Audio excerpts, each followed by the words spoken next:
अर्जुन की तपस्या। अर्जुन ने भगवान शिव की घोर तपस्या शुरू की। एक पैर पर खड़े होकर हाथ उठाए, आंखें बंद। दिन बीतते गए, हफ्ते बीतते गए। भूख, प्यास, ठंड, बारिश कुछ नहीं रुका अर्जुन को। उनका शरीर सूखने लगा, लेकिन उनकी आंखों में एक ही तड़प थी। पाशुपतास्त्र, भगवान शिव का वो दिव्यास्त्र जो ब्रह्मास्त्र से भी शक्तिशाली माना जाता है। लेकिन यहां एक बात सोचिए, अर्जुन ने तपस्या की और शिवजी प्रसन्न हो गए? नहीं। कहानी यहां से ऐसा मोड़ लेती है जो किसी ने सोचा भी नहीं था। पार्ट 2। शिव बने शिकारी। भगवान शिव ने अर्जुन की तपस्या देखी, लेकिन वो आसानी से दिव्यास्त्र देने वाले नहीं थे। उन्होंने एक शिकारी का रूप धारण किया।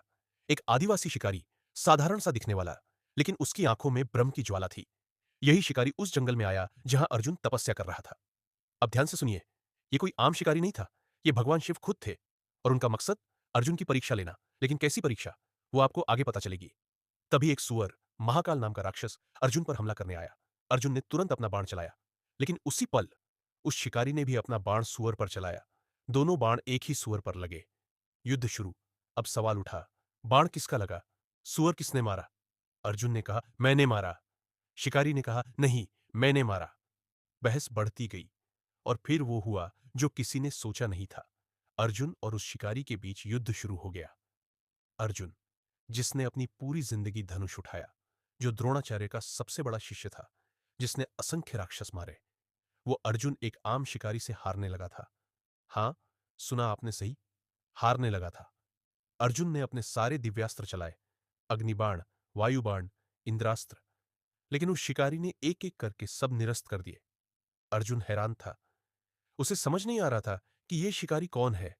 एक आम इंसान उसके दिव्यास्त्र कैसे रोक सकता है? पहचान और प्रसन्नता। अर्जुन पूरी तरह थक चुका था। उसके हाथ काट रहे थे, धनुष छूट रहा था। तभी उसने जमीन से थोड़ी मिट्टी उठाई और उस शिकारी पर मारी, लेकिन वो मिट्टी भी बेअसर हो गई। तब अर्जुन ने अपनी आंखें बंद की, और एक पल को उसे भगवान शिव का दर्शन हुआ। उसी पल उसे समझ आ गया, ये शिकारी कोई और नहीं, भगवान शिव ही है। अर्जुन के होठ कांप रहे थे। उसने अपना धनुष नीचे रखा और उस शिकारी के चरणों में गिर गया। मैं अज्ञानी हूं, मुझे माफ करे, मैंने आपको नहीं पहचाना। और तभी शिकारी का रूप छोड़ गया, और वहां खड़े थे भगवान शिव, त्रिशूल हाथ में, गंगा जटाओं में, और आंखों में अर्जुन के लिए असीम कृपा। पाशुपतास्त्र और सीख। भगवान शिव ने मुस्कुराकर कहा, अर्जुन, तूने तपस्या से मुझे प्रसन्न किया, लेकिन तेरी अहंकार की परीक्षा भी लेनी थी। तू महान धनुर्धर है, लेकिन याद रखना, धनुष से बड़ा वो हाथ है जो झुक जाता है। और फिर उन्होंने अर्जुन को पाशुपतास्त्र प्रदान किया, वो दिव्यास्त्र जो किसी भी अस्त्र को नष्ट कर सकता था। लेकिन सबसे बड़ी बात, अर्जुन ने वो नहीं पाया जो उन्होंने मांगा था।